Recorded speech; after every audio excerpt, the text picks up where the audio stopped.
Alright, so here's what's happening. The US stock market is just out here wilding right now. It's bouncing all over the place, super volatile, totally chaotic, and honestly kind of a mess. But meanwhile, across the Atlantic, Europe is holding it down, looking way more solid than expected. And the wildest part, these two economies are usually super tight. Like a quarter of all European stock assets are basically tied to the US market, so if Wall Street gets shaky, Europe usually feels it too. But this time, not even. The US market tripped, but Europe stood firm. Actually, they didn't just hold steady, they're outperforming, like Europe left the US and China in the dust. So what's going on here? There are two big reasons why investors are suddenly leaning hard into Europe, and yeah, we're gonna break it all down. So first off, let's talk Trumponomics, and at the heart of all that mess. Tariffs. Like lots of them. The market hates surprises, and Trump's tariff game is like a roller coaster without brakes. China, 67%. That's tariffs charged to the USA. So we're going to be charging a discounted reciprocal tariff of 34%. European Union, they're very tough. We're going to charge them 20%. Taiwan, we're going to charge them 32%. Japan, we're charging them 24%. Early this year, Dude dropped a 25% tariff on Canada and Mexico, only to push the pause button at the very last minute, and then did that 2 more times, like back to back. 1 week it's war, the next week it's nap time, then suddenly we're back at war. Then came another 25% on all steel and aluminum imports. Any steel coming into the United States is going to have a 25% tariff. What about aluminum, sir? Aluminum too. 10%? No, 25%. 25 for aluminum as well. 25 for both. And another 25% right at Europe, focused on car imports, and that might even go live today. So when policy is flipping that fast, long-term planning, out the window. Investor confidence takes a nosedive, people start selling, and the markets do this crazy dance. But in Europe, none of that chaos. Trade wars aren't amazing for Europe either, obviously, but the big difference is the vibe. There's way more consistency. The EU rolls with policies that feel way more chill and steady, and that kind of predictability. Investors love it. It's like that friend who always shows up on time, pays you back, and never ghosts you.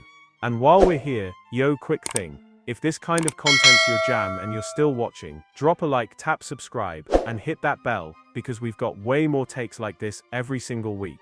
Alright, back to it. So unlike in defense, Europe's actually got leverage in trade. The EU works like a squad of 27 nations rolling deep together, which means Brussels has way more pushback power than any one country. We have the largest single market in the world. We have the strength to negotiate. We have the power to push back. And the people of Europe should know that together we will always promote and defend our interests and our values, and together we will always stand up for our Europe.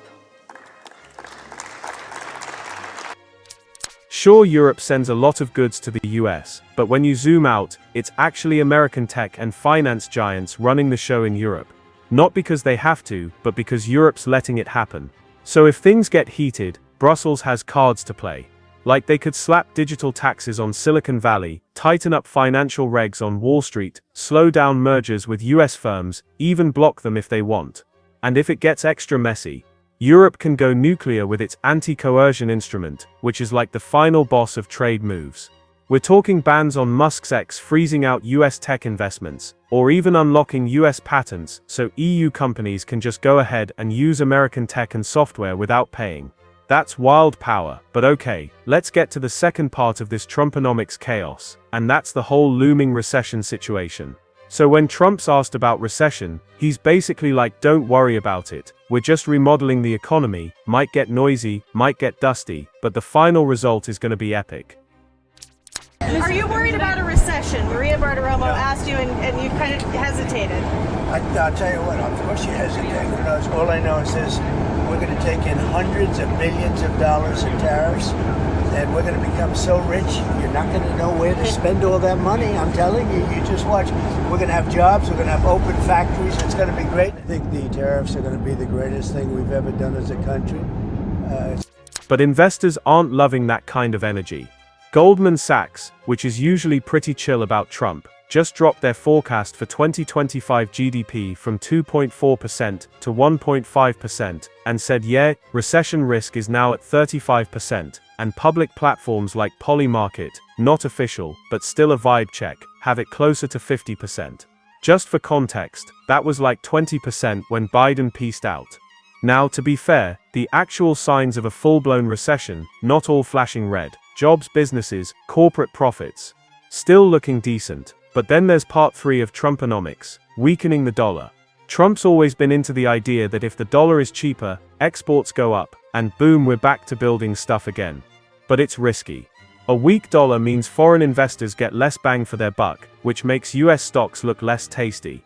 Meanwhile, the euro's been gaining strength, bit by bit, and while that makes European goods pricier globally, it also screams confidence. And for investors, confidence plus calm vibes equals money flowing into Europe. So yeah, all this together paints a picture. The US market's kind of spiraling with confusion, while Europe's just doing its thing, and it's looking pretty attractive right now. But wait up, let me just take a sec to shout out our amazing community. If you want to help shape the next video, and support independent content that keeps it real on EU economics and policy, consider joining the crew on Patreon. Huge thanks to everyone already on board, seriously. Okay, reason number 2, that Europe is crushing it right now, the economy's actually showing solid gains, like real growth is happening. And a huge reason for that, public spending, especially on defense and infrastructure. The EU is about to hit go on some next-level fiscal moves, unlocking up to 800 billion euros in extra spending across the region. Germany alone dropped 500 billion euros for infrastructure, and they're eyeing another 500 billion for military spending. And to achieve this, we need a surge in European defense spending.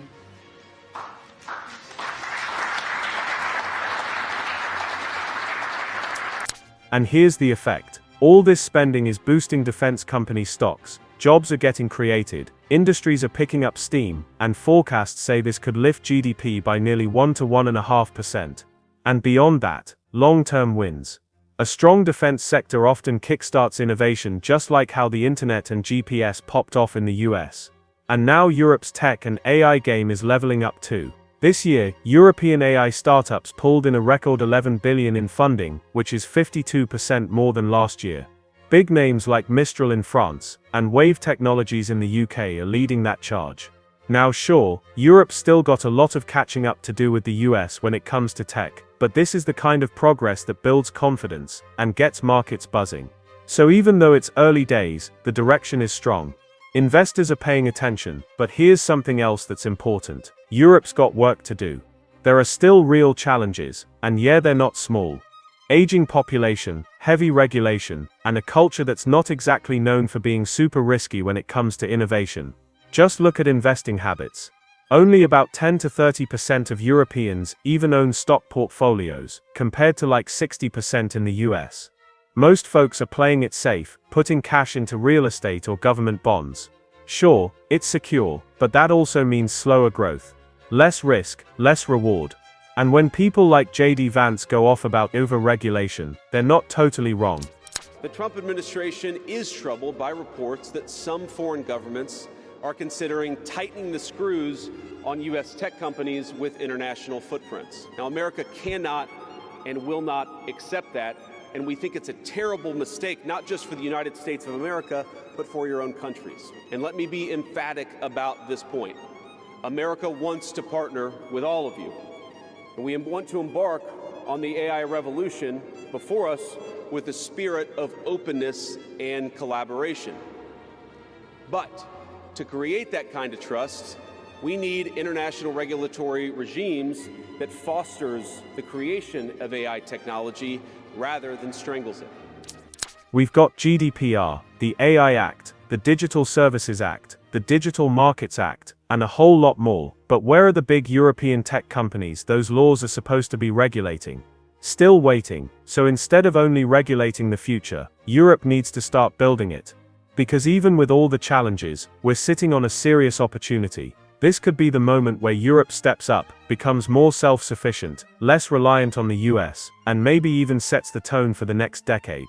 But it's not automatic. We need EU reform, solid foreign policy alignment, and way more support for innovation and business growth. And for real, if you've made it this far into the video, you're a legend. You clearly care about how the world works, so why not make it official? Hit that subscribe, drop your thoughts in the comments, and keep riding with us as we cover the stories that actually matter. We're not just here for the hype, we're here for the facts, the shifts and the moves that change everything.